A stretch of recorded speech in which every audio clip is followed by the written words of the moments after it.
Yes. All aboard? Yeah. Okay, we're going.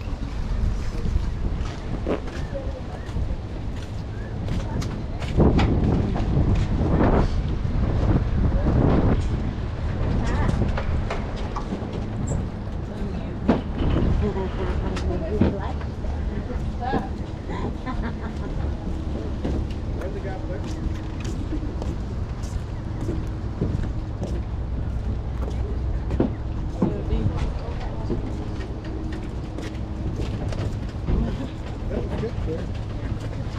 Find the gap there. Careful. How about here? Hello. Can we also? Three at the back, two there, and then 3 and 3.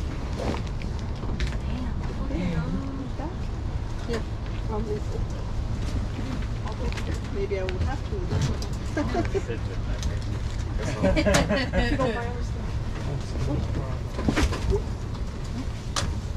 Okay, ladies and gentlemen, my name is Ryan. I'll be your captain for the next half hour. A couple of things from Transport Canada. This lovely garment is a life jacket. You don't get to take it with you, I'm sorry, but if we do need them, they're all located underneath your seats.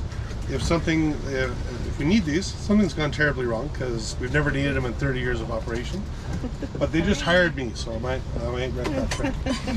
If we need them, peg goes through here, fluffy bit goes in your fluffy bit, and then the white straps tie around, and then you follow my instructions if need be. There's life rings on the boat. There's 2 strapped on and 3 extras in the back because I have bad aim and need extras. In here we have a first aid kit. We also have flares if we want to start a fire. We have a fire extinguisher if we want to put out that fire. If my horn stops working, there's a whistle in there.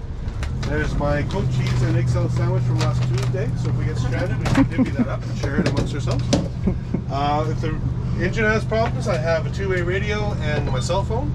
There's paddles in the back, and we have my whips, or at least half of them. Are there any questions about the safety equipment? No, we're good. Okay, then we should get going. Is there anyone here from out of town? Yes. Where are you from? Well, originally from Manitoba, but I live in the Toronto area now. Oh, okay, very good. Yeah. And you guys? From Romania. Romania. Wow, well, thanks for coming to Canada. Thank you. Anybody else in the back of the boat? Where are you from? Thompson. Good. That's very good. Where are you from? Winnipeg. Winnipeg? How about you guys? Ottawa. Ottawa. Okay, very good. Okay, so this river that we're on here, this is called the Assiniboine River. It's one of 2 rivers that we're going to be on today. Yeah. Thank you. Sorry. That's good.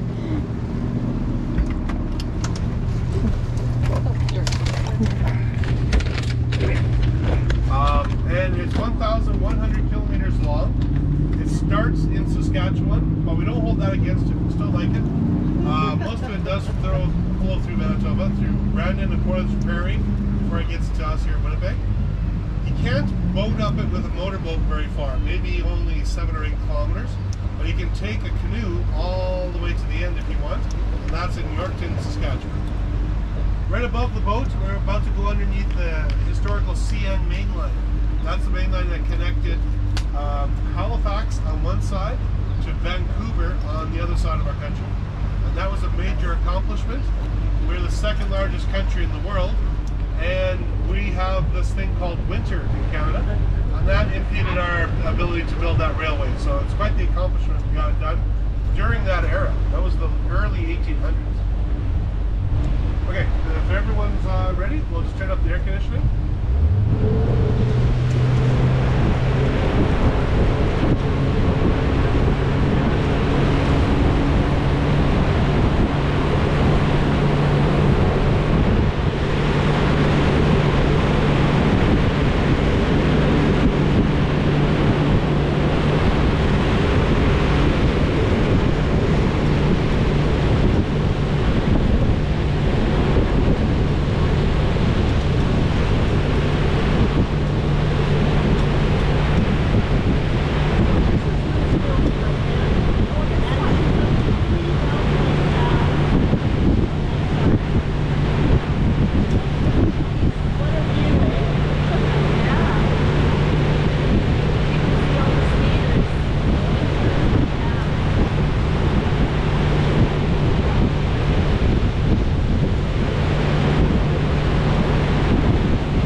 may not know is that Winnipeg is at a low point in North America.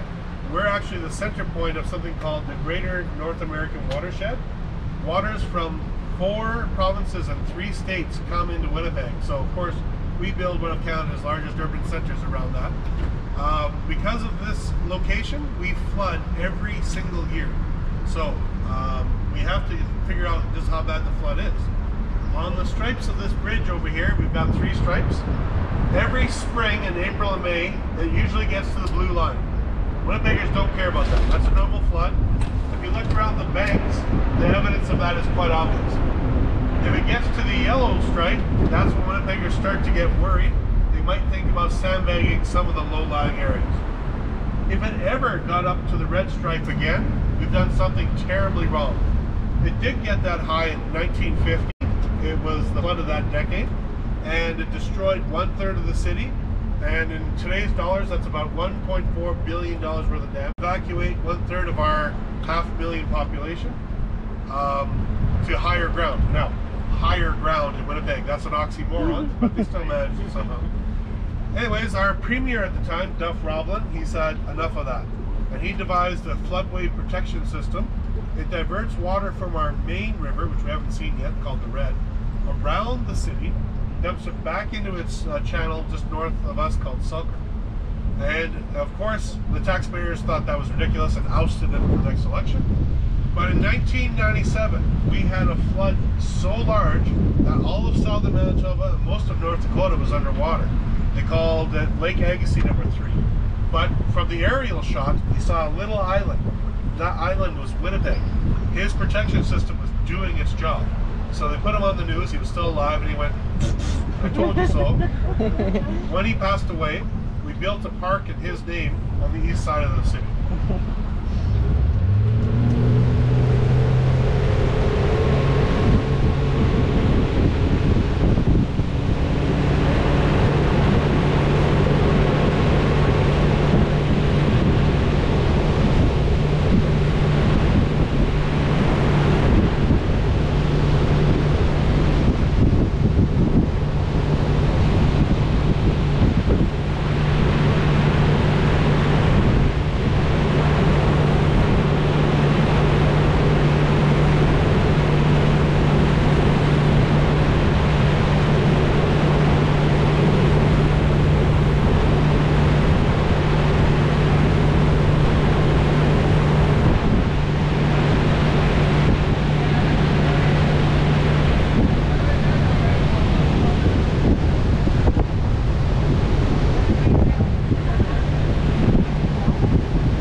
History tour, so I'll give you a little history.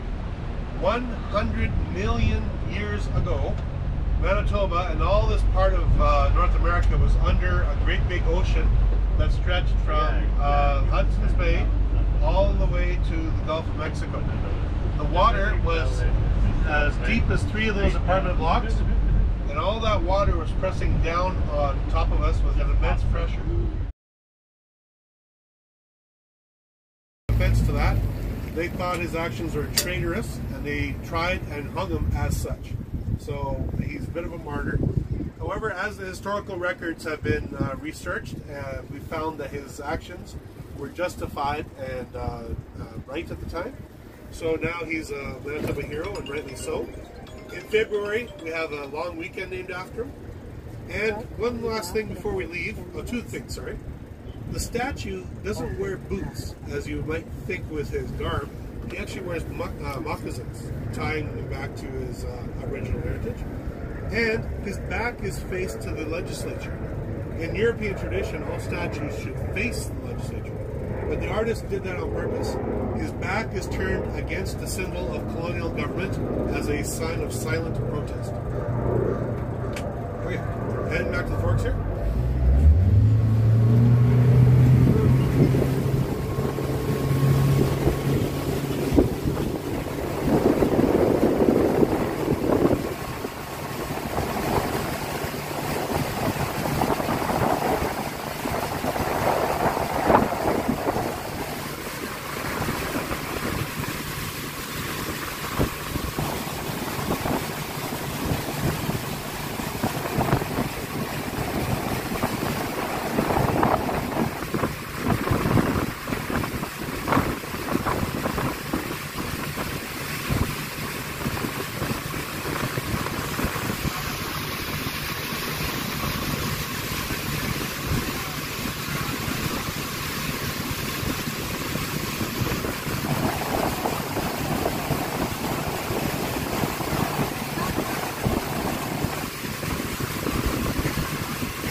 Okay, as we float past the Forks site here again, just a couple of tidbits about some colonial history. In the late 1800s, Winnipeg was booming. We had 28 different rail lines coming here as our main rail yard.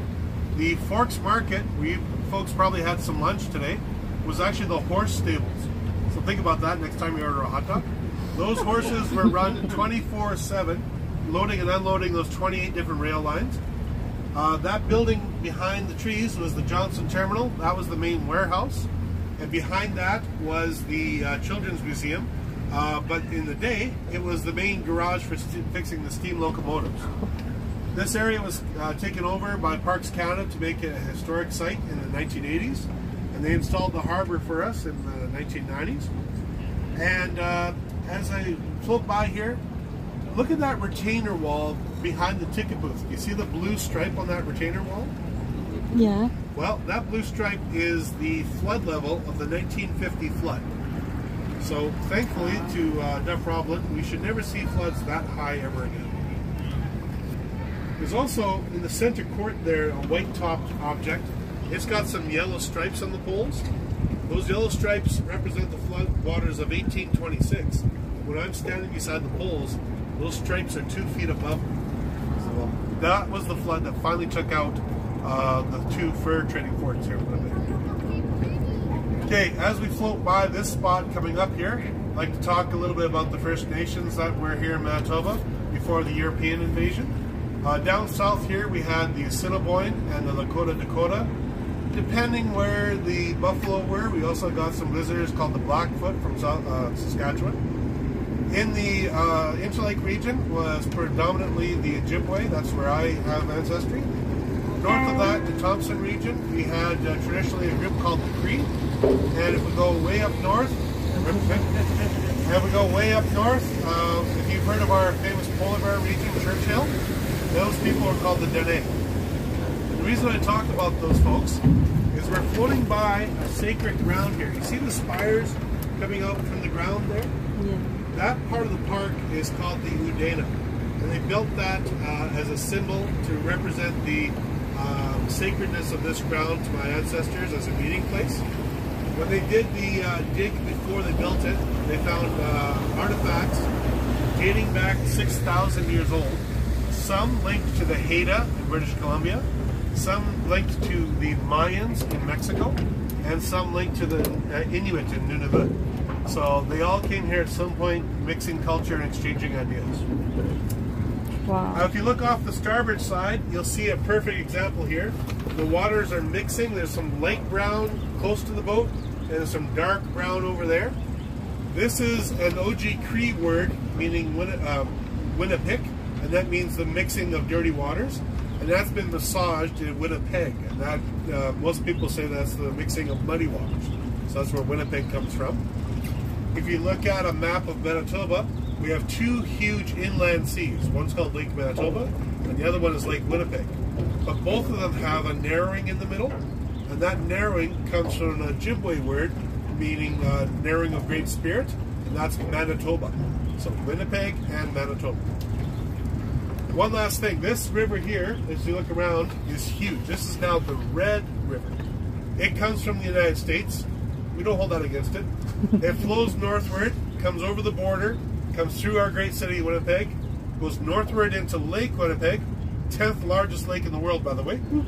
We also have the water leaving the lake into Nelson River, which creates all of our hydroelectricity. We don't burn any fuels for our electricity here in Manitoba. And then it goes into Hudson's Bay. So, the water that we're sitting on right now will eventually see a polar bear in about 4 months' time.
Television, they used to have TV shows, and one show that started last Tuesday night is called The Amazing Race Canada, and the race this year started right there behind that tree. I just watched that last night. There you go.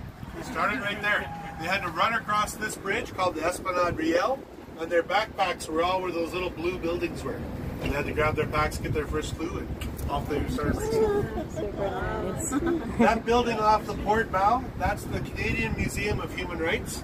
It talks about some of the, it's a somber museum. I recommend you check it out, but you have to be in the right mind frame to go in there because the stories that they tell there are not always happy. As a matter of fact, most of them are unhappy.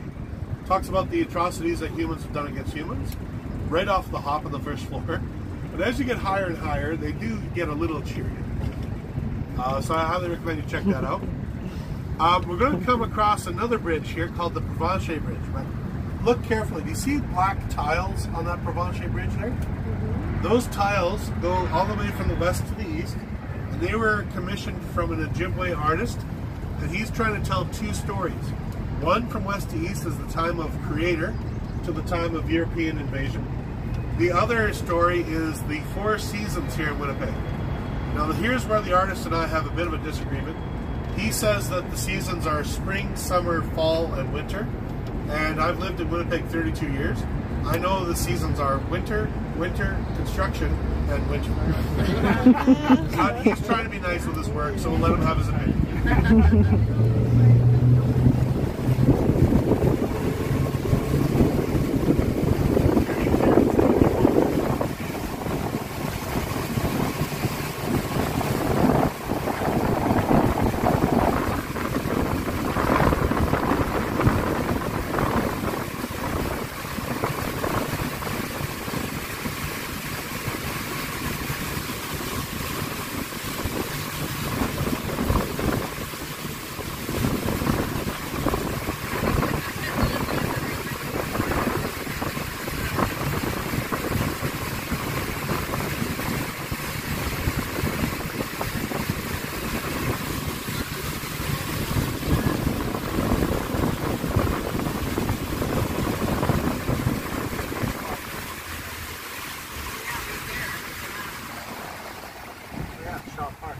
Okay, just off the port side of the boat, you'll see the Canadian flag. It's not really flapping right now, but it's right beside the sign that says Shaw Park. You can see it through the trees there. That's our baseball diamond. The Winnipeg Bulldogs play baseball in the park, and we have lots of ethnic foods in there. The guy in my boat last week from Chicago asked me, how are the hot dogs?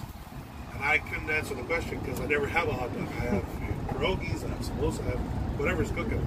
I never had a hot dog. They play all summer long here in Winnipeg. The tickets are cheap. It's a level below the major leagues, so it's a good family outing if you're looking for something to do. And this whole side of the river, if you're looking for a nice walk, this is Waterfront Drive. I highly recommend the stroll. When you're walking down this way, the right-hand side is all this bush work here. It's all the park. And on the other side is all nice little condos and pubs and little restaurants and shops. It's a lovely little chat. I think I hear a train coming. That train came from the same bridge I pointed out at the beginning of the tour. It starts on that Forks Bridge there, wraps around the ballpark then, and then comes on this bridge. So this is all the same CN main line. If you guys want to see Canada in a nice way, we have the Via Rail train service. You can go that way, and that takes you to Toronto for 2.5 days. You can go that way, and that'll take you to Vancouver for 3 days.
A lot after the European invasion on something called the fur trade. Off to the starboard side, right to the right of those evergreen trees, you see some grayed out logs there, old logs, and then some roof lines. That is a recreation of Fort Gibraltar. It's a fur trading post from the late 1700s, and that belongs to the Northwest Company. They're the French side, and they employed a lot of Métis people during the fur trade. That side was mostly a lower Fort Garry. That was the English side, Hudson's Bay Company. Northwest Company still has their headquarters in Winnipeg.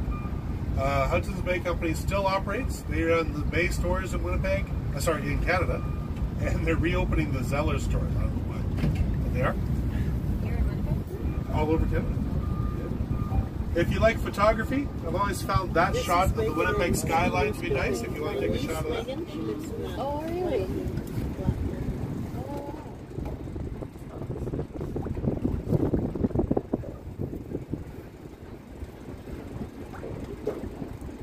I had some Nigerian tourists here in Canada today, and I made the mistake of calling those skyscrapers, and they said, with respect, sir, those are not skyscrapers. I was like, yes, I know. The reason we can't build taller buildings is because Winnipeg is built on about 3.5 kilometers of Mesozoic floodplain. I'll translate that.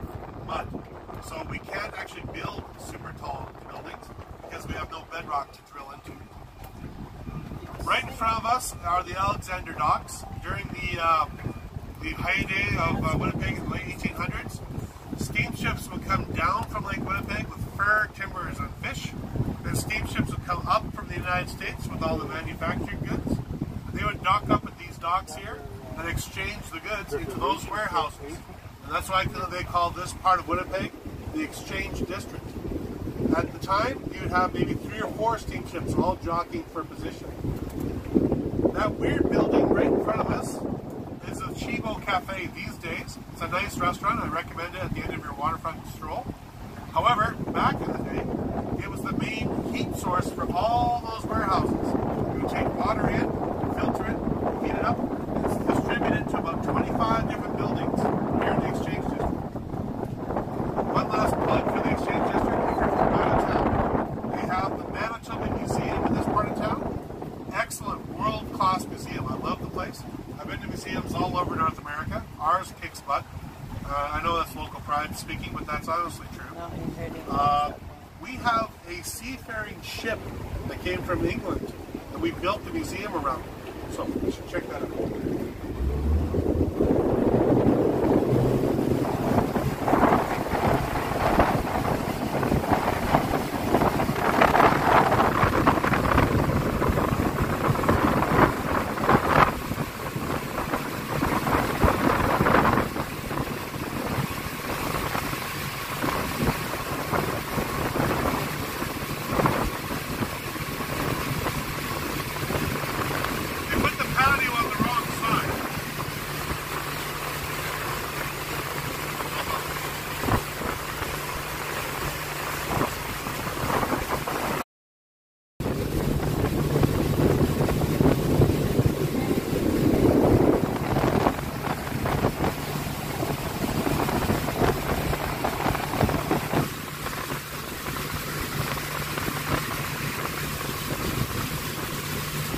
Probably the internet.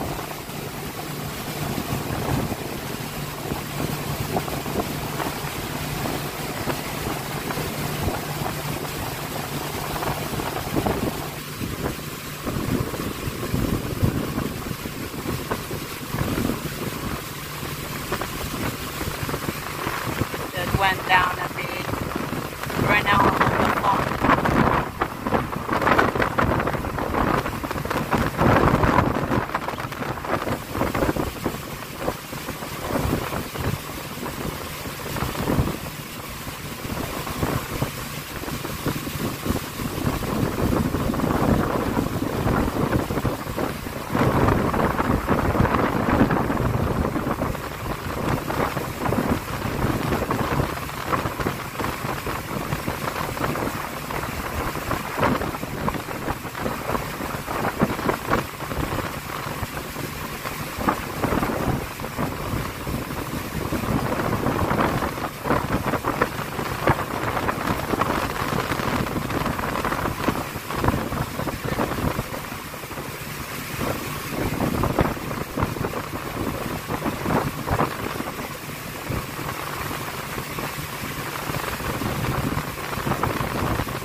So those of us visiting from out of country, Canada has 2 official languages, English and French.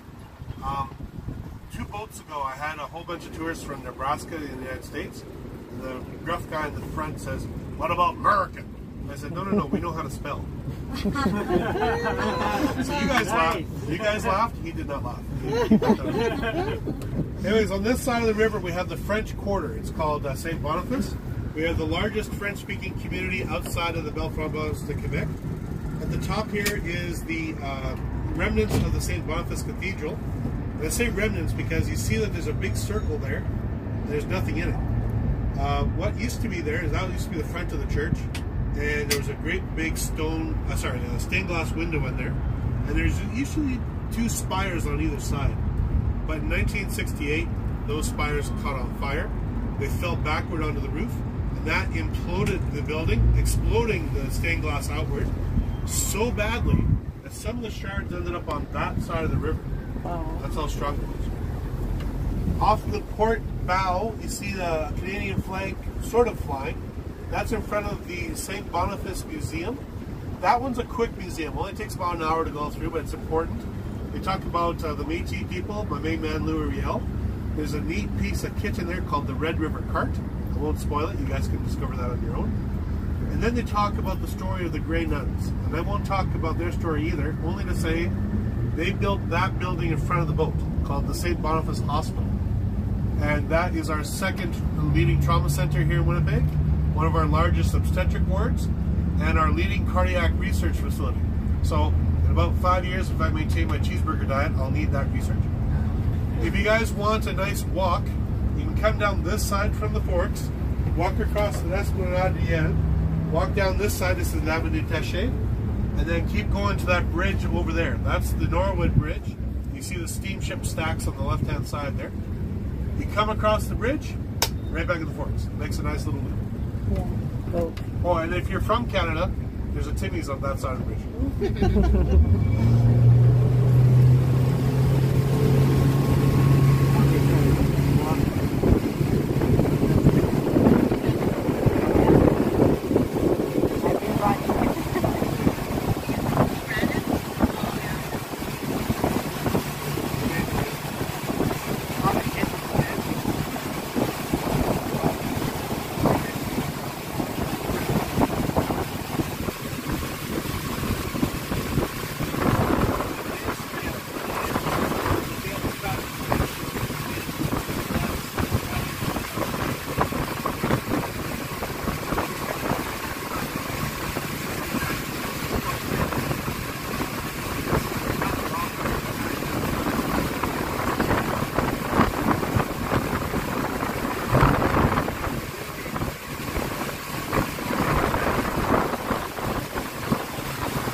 So I said at one point of the tour, Winnipeg was supposed to be the Chicago of the North. And when you looked at the skyline, you said, well, what happened? Well, these bridges that you see in front of you were of that era during the steamships. All of our bridges Winnipeg had to open and close to accommodate the steamships. But that bridge hasn't opened since 1920 because the Panama Canal was finished in 1920. That pretty much curtailed Winnipeg's need as a transportation hub because they soon found out putting goods through the Panama Canal was a lot cheaper than putting them on a train in Halifax and trucking them through Quebec and northwestern Ontario. So we lost our claim to fame as a transportation hub. But Winnipeg, of course, still exists with our agriculture, our pulp and paper from the north, and our mining interests. And that led to the development of towns in the north like Thompson, Lynn Lake, Flin Flon, Pasquiac, what else? Leaf Rapids. What's that? Yellow. Nelson House. Well, wasn't Nelson House already there? Yeah. But anyways, it opened up a couple of major highways up to the north. So that's the end of my tour. Please remain in your seats until the dock hands have us secured up to the wharf. If you like the tour, the dock hands and I, we do work for tips. So if you want to show your appreciation, we appreciate your generosity. If you don't like the tour, you can call my wife. She'll believe you. And remember, my name is Bob. Okay. Well, how about you give me 5 and then I'll give you 10? Oh. How's that sound? Bob should give me a And then partner. that way we'll split big tip. Yeah. And his wife and the dog fans will be happy. That way I can be cheap and you can be cheap and we'll see you. Join us. Okay. Didn't have to take your 5. That's okay. I wanted to do something. Okay, guys, just ring your seats till we're all tied up here. But if you felt cheap, just give it a 5. Yeah, I know you had get some of the food. I don't have any cash, of course. You enjoyed? Did you enjoy it? Okay, we're all secure. Watch your step as you get off, and thank you for joining us. Enjoy the rest Thank of your day. you. Thank you very much. Okay, you ready? Yep. Like I lived in Winnipeg for like last time I tried to come here, like they were just Thank closing you. up for the day, and so I finally got a chance. Ooh, really nice. I have to put the GoPro in my backpack because the battery died. So right now I'm on the phone. Luckily we survived the trip with the power that we had. Half with GoPro, half with phone, but we good, right? We made it, we did it, and we found out interesting things that we didn't know. And I will definitely have to come back with John here. And the captain was really informed, am I right? I hope you still can hear me. Whew. I have to put this in my backpack so I don't walk with it in my hand.